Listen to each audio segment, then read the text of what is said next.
This month, I went behind the scenes with actor Jordan Walker-Ross. The actor discussed his time on the critically acclaimed show 1883 and The Chosen, and got personal about his experiences working in Hollywood with a disability. It's so good to have you on. Thanks for joining me today. Of course. Thank you for having me. I'm excited to do this. And you're based in Arlington. Is it Arlington, Texas you're based in?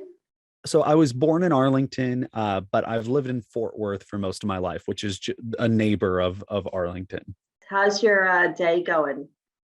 It's good. It's good. Just relaxing and trying to enjoy my time off before we start up on season 3 of The Chosen in a couple months. So just hanging out at home with the kids. Amazing. And do the kids know what you do for a living? Do they have an understanding of that? Yeah, they I mean a vague understanding. They get that I'm pretending, like if I'm doing a film or a show where, for instance, on 1883 there's scenes where I'm, having to shoot at bandits and stuff like that. So they understand that all of that is pretend and that the bad guys I'm shooting at aren't actually bad guys and stuff like that. But they will watch for a few seconds. They're excited when they initially see me on screen, but then they get bored pretty quickly. So they're still pretty young. So they've seen the show or they've seen your work. Yeah. Yeah. And you come from like a generation of actors, right? I think your grandfather is Barry Corbin. It's very Yes. cool. What Yeah. did he have a big influence on you when you were thinking of becoming an actor? Was that a big part of it? So in a way, kind of indirectly, he when I was born, with my medical issues, including cerebral palsy, we my mom had been adopted, and she was adopted by a couple in Arlington, Texas, and she always knew that she had been adopted, but she never knew her birth parents or who they were. But when I was born with my medical issues, she just wanted to track down her birth parents to see if there was anything that ran in the family and things that she should look out for. Um, and that's when she found my grandpa, Barry Corbin, who had no idea that he had a daughter. He didn't know. That's Yeah, so amazing. yeah, it's nuts. His ex-girlfriend found out after they had split that she was pregnant, and she was like, well, I don't want to raise a baby on my own. I'll just put her up for adoption. And now I have an extra set of grandparents that, my grandpa, the actor, once he found out he was a dad to a daughter, because he had 2 sons from another marriage, but he found out about my mom, so he moved back down to Texas, and we lived with him, and he grew up with him.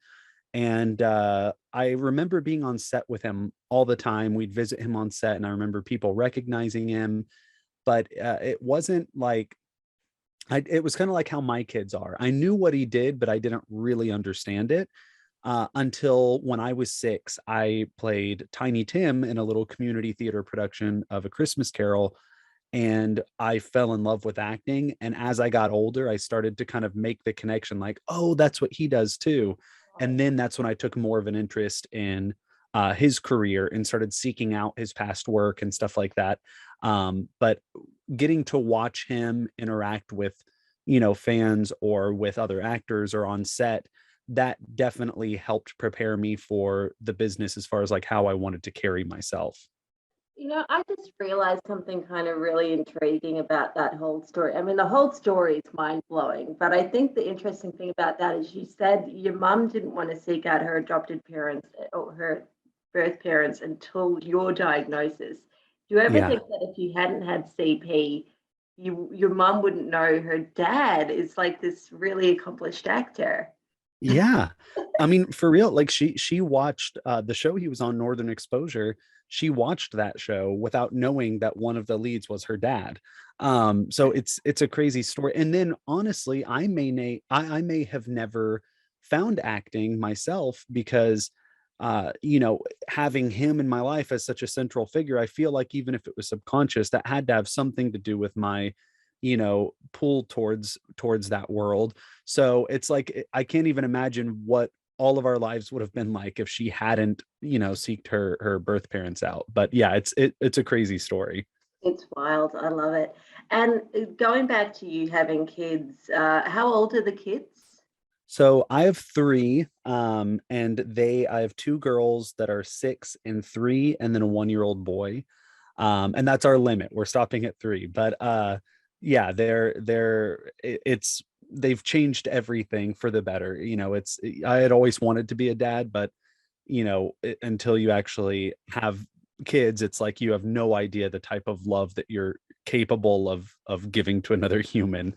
Yeah. But yeah. And let me ask you, are the kids at that age, because I have CP as well. Uh, Okay. yeah, and I've got nieces and nephews around that age, like that mixed bag. Have they started to register that you have a disability, and how have they responded to that? Yeah, my oldest, the 6-year-old, she's very she's very good at picking up on things, and has always been very like curious, and notices little things like that. But she's noticed it for her whole life, and I've recently, now that she's at the age where I can actually have a conversation with her that has some depth or substance, and it's not just reading nursery rhymes and stuff. Now I've had conversations with her about, like, what would you do if daddy walked without his limp? What if daddy walked quote unquote normal, because what is normal? But just because I was curious what her perspective was, because it was something I struggled with my whole life, of feeling like, oh, I wish I walked normal, I wish I didn't have this limp, until the last several years, where I've learned to love and accept that about myself. I was curious what her perspective was, and the thought of me walking any differently than I do was so weird to her, where she was like, no, I want you to walk like you do. Like, don't walk different. Like, in her mind, me walking normal would be me walking different. And it was really sweet. And that's one of the having kids that loved me exactly the way that I am, because I'm their dad, that's all they know. That definitely helped me, because I was like, you know what, if these little humans that I love more than anything love and accept me the way I am, why can't I love and accept myself the way that I am? And that definitely show put things in another perspective for me. But yeah. So going back to your career, you, particularly the last few years, are just looking at your resume, it feels like that's been the past few years. And I wonder if the parenting has influenced that with changing the way you look at your body. Um, Yeah. what's it been like being on a film set like 1883 with that amazing cast, and it's already such a huge hit. It's only come out in December. It's already got a massive following. I binged it over the weekend. What's it like working on a film set like that? It was pretty surreal. It was getting cast in The Chosen. At that point, it was years without me booking anything. I was just teaching and doing admissions at a acting school, but I was really, really low, not feeling great about myself. But then getting cast on The Chosen, and them embracing my differences and my disability, and making it part of the character, um, definitely that's kind of the catalyst for me being like, you know what, I can accept this. I don't have to hide it anymore. I don't have to be ashamed of it. And then for 1883, the same week I booked that, I booked another a film, which I can't say what it is or what the studio is or anything like that, but it's a small part in a film that will come out this year, and when it does, I'll definitely be posting about it. But Oh, I we'll booked be cheering. 1880. Yeah. But I booked 1883 and that the same week. And both of those were things that I reached out to the producers or the casting directors for each of these projects and just said, hey, I would love an opportunity to audition for you. Here's my demo reel, here's my information. And I led with my CP. I told them, I have CP, I have scoliosis, and I have a limp. And I just kind of told them a little bit of my story. And I put this little joke in there at the end of my emails where I say, I know this is a little unusual having an actor reach out to you directly, but with how competitive this industry is, especially for actors with disabilities, I'm just trying to do anything I can to give myself a leg up, pun intended. And that's how I always end the emails. And leading with it was obviously, they responded to it and they had me audition and I booked the parts. so that has been made such a difference, just be kind of accepting like, yeah, this is who I am and that's okay. um but oh yeah, your question, sorry, I'm going off on a tangent. So for 1883, yeah, it was so surreal. It was definitely the biggest um budget project that I've ever worked on. It was, getting to be on set with Tim McGraw and Faith Hill, and throwing the football around with Tim, and talking to Sam, who Sam Elliott and my grandpa have been really close friends for 30 years. So there's pictures of Sam holding me when I was, a toddler. So getting to actually act with him on a show was really cool. Um, and yeah, it was difficult at times. Like it was something, I think, before I was super open about my CP. It would have been more of a challenge because there's so many scenes where we're just walking next to wagons, and the shots that we have to do, like on screen, they only show up for 10 seconds, but when we're shooting that, we're walking all day for like 12 hours because we keep having to reset and get other angles and do it over and over and over. And after a while, my right leg gets really, really tired. So having been more open about it and having led with it, and it not being something I'm trying to hide anymore, I was able to tell people like, hey, is it okay if I ride in the wagon for this next scene instead of walking? Or is it okay if, I take a little break for a minute, like things like that. And they were very, very helpful, and did whatever they could to accommodate that kind of stuff. So yeah, it was a great experience. I know that a few years ago you went up for the role of Walt Jr. in Breaking Bad, which eventually went to RJ Mitty, who I interviewed not long ago. Do you find, obviously, I would imagine Hollywood's already so competitive, but being the actor with the disability, does it make it even more competitive because there's fewer roles? It's a little complicated. So as far as Walter Jr. on Breaking Bad, that was the first audition I ever had where they wanted me to have a disability. They wanted people that actually had CP.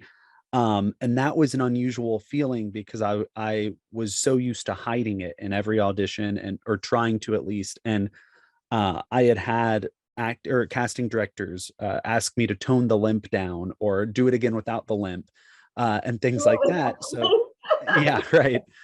So can you just grow a couple of inches and do it again? Like, it's something that is totally out of my control. And as a teenager, especially, it was just brutal hearing that because I already felt so insecure, and you have all these changes with your body already. And then having someone comment on this thing that you can't control in a negative way. It was rough because from then on, every audition I went into, I was like, the first thing on my mind was, don't let them see the limp. And if I saw them look down, I knew that I wasn't getting the part. So that was hard. But I actually interviewed RJ not too long ago as well, for my podcast, and we hashed it out. I told him he was my arch nemesis for years, because he stole the role from me. But it was that audition though taught me a lot. And then years later, looking back, now that I've learned to accept it, I think it used to be a weakness because it was something that I would psych myself out.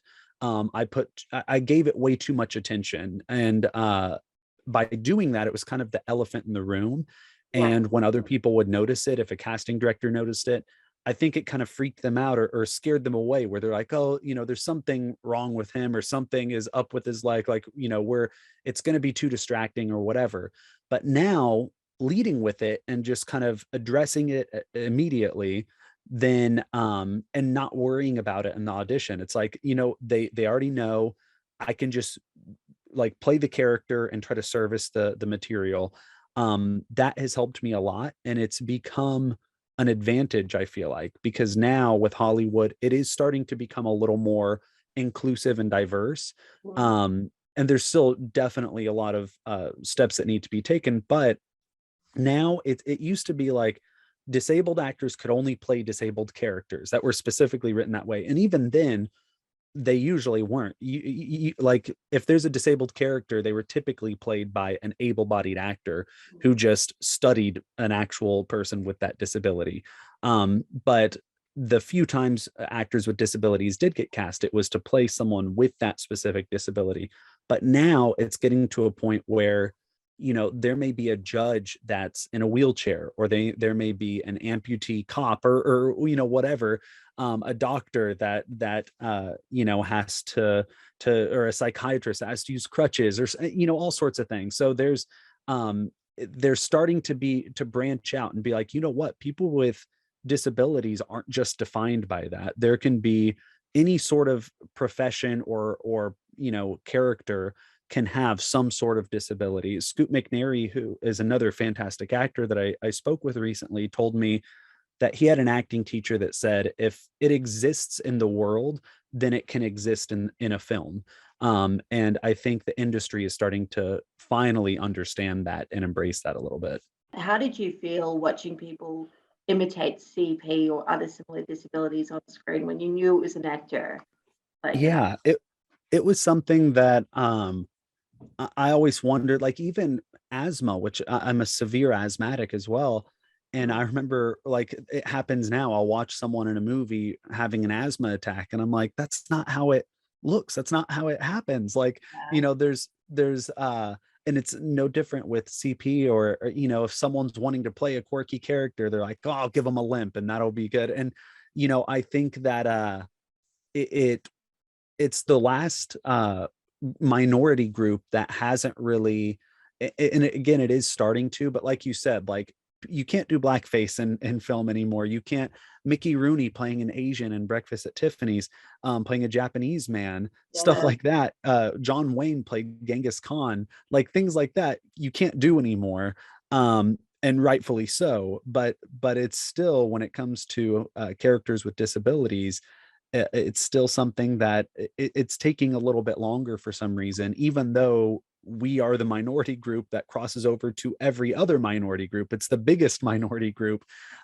So it's kind of strange how that is, but it bugged me. And I remember thinking, like, watching as a teenager and into my 20s, anytime there was something like that and it was obvious that person didn't have the disability, I always thought, like, I could have done that. Why didn't I get an audition for that?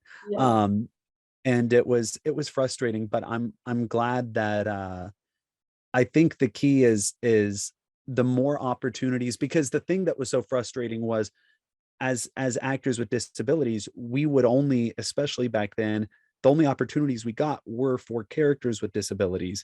So when those are going to able-bodied actors, it's like, well, that's all we're getting the opportunities for in the first place. So you just took that from us. But now I think the more they give opportunities for nondescript characters, like characters that don't necessarily have a disability, but they may cast an actor with a disability in that role, I think the more they do that, then I think it will get a little bit better in that other area as well, because then people will see, like, oh, they're not a liability. They can do anything anyone else can do. It just may look a little bit different. So and it'll spread more awareness, which I think, is the key. Let me ask you, do you know if 1883 is there going to be a season 2? Because people are already wondering, speculating. I know I was after watching. Yeah. So I think the plan is to kind of make it an anthology series where they want to, maybe jump forward a little bit and tell other stories of other generations in the Dutton family. So I think I'm not 100% sure what the plan is, but I've heard whispers that that's maybe the direction they want to go, but we'll see. Sounds really exciting. And I wanted to ask, you do have your own podcast, which I've listened to a little bit of. It's called What's Your Limp? How would you describe that podcast if you had to sum it up in an elevator? Yeah. So basically, it's all about learning to love and accept the things that make us different, and to be vulnerable, because vulnerability, especially as a man, growing up in kind of a southern area where the mindset was more, you can't cry, you got to be tough. Don't be vulnerable. Like, the only acceptable emotion that you can show is anger. But the more I've learned that if I'm vulnerable and if I'm open about what I'm feeling and what I've experienced, that's made me feel less alone. That's made me feel more accepted, and it's helped other people open up and do the same. So that's kind of what the podcast is all about, just learning to love yourself, turn the things that you initially saw as a weakness into a strength. So I talked to other actors with disabilities like RJ Mitty or Steve Way. I also talk to people, that have struggled with addiction or have had, gone through depression or suicidal thoughts or whatever it may be. And it's mostly actors, but athletes and, other people as well. But yeah, it's just trying to spread some positivity and promote self-love. Thank you so much. Well, we're thrilled to collaborate with people like you who are doing so much to represent the community in a positive way. Yeah, same to you. Thank you so much for everything.